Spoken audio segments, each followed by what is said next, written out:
तुम्ही कधी अशा ठिकाणी गेला आहात का जिथे इतिहास, श्रद्धा आणि शांतता एकत्र भेटतात? आज आपण अशाच एका खास जागेवर आलो आहोत. म्हैसूरच्या हृदयात वसलेलं एक शांत आध्यात्मिक ठिकाण, वेणुगोपाल स्वामी मंदिर. हे मंदिर भगवान श्रीकृष्णांच्या वेणुगोपाल स्वरूपाला समर्पित आहे. भगवान श्रीकृष्णांचे बासरीवादक रूप म्हणजेच वेणुगोपाल. हे मंदिर खास करून त्याच्या सुंदर वास्तुकलेसाठी आणि आध्यात्मिक वातावरणासाठी प्रसिद्ध आहे.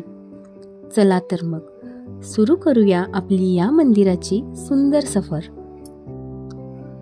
नमस्कार, मी रोहिणी तुम्हा सर्वांचे आपल्या यूट्यूब चॅनेलवर मनापासून स्वागत करते. भारतात अनेक ऐतिहासिक मंदिरे आहेत. कर्नाटकातील वेणुगोपाल स्वामी मंदिर हे या अद्भुत मंदिरांपैकी एक आहे. कृष्णराजसागर धरणाजवळ होसा कनपड्डी येथे असलेले हे मंदिर होयसला वास्तुकलेचे उदाहरण आहे.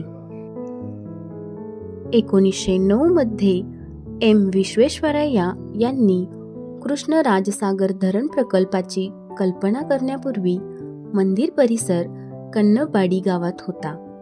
KRS धरण प्रकल्पामुळे कन्नबाडी आणि आसपासच्या इतर वस्त्या पाण्याखाली जातील म्हणून तत्कालीन म्हैसूरचे राजे कृष्णराजा वाडियार चौथे यांनी कन्नबाडीच्या रहिवाशांसाठी एक नवीन गाव बांधण्याचे आदेश दिले आणि त्याचे नाव होसा कन्नबाडी असे ठेवले. वेणुगोपाल स्वामींची मुख्य मूर्ती कृष्ण गाईच्या कळपात बासरी वाजवत होता. ती बुडण्यापूर्वी पुनर्वसित गावातील एका नवीन मंदिरात हलवण्यात आली. 70 वर्षांहून अधिक काळ हे मंदिर पाण्याखाली होते. नवीन मंदिराची पुनर्बांधणी करताना मूळ मंदिरात वापरला गेलेला प्रत्येक दगड वापरण्यात आला आहे. डिसेंबर 2011 पर्यंत मंदिराचा जीर्णोद्धार पूर्ण झाला आहे. तथापि बुडण्याच्या आणि स्थलांतराच्या कथेमुळे हे मंदिर एक पर्यटन आकर्षण केंद्र बनले आहे. वेणू या शब्दाचा अर्थ तमिळमध्ये बासरी असा होतो. असं म्हणतात, या ठिकाणी भगवान श्रीकृष्ण गायींच्या कळपात बासरी वाजवत असत.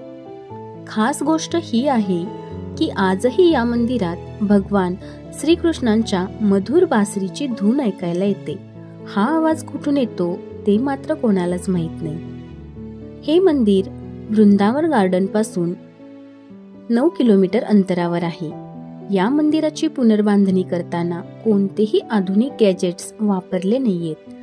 हे मंदिर प्राचीन द्रविड शैलीतील मंदिर आहे. मंदिराच्या प्रवेशद्वारावर उंच आणि नक्षीदार गोपुर आहे.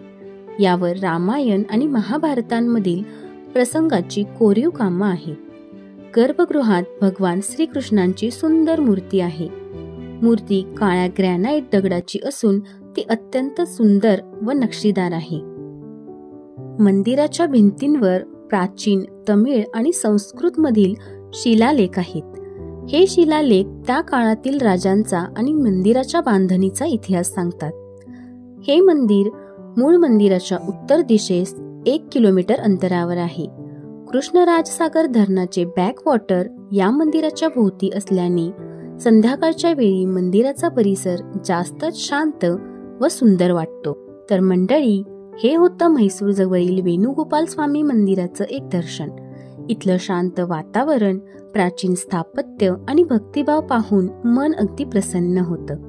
तुम्हीही एकदा या मंदिराला नक्की भेट द्या आणि अशाच नवनवीन गोष्टींसाठी लाईक, शेअर आणि सबस्क्राईब करा. थँक्यू.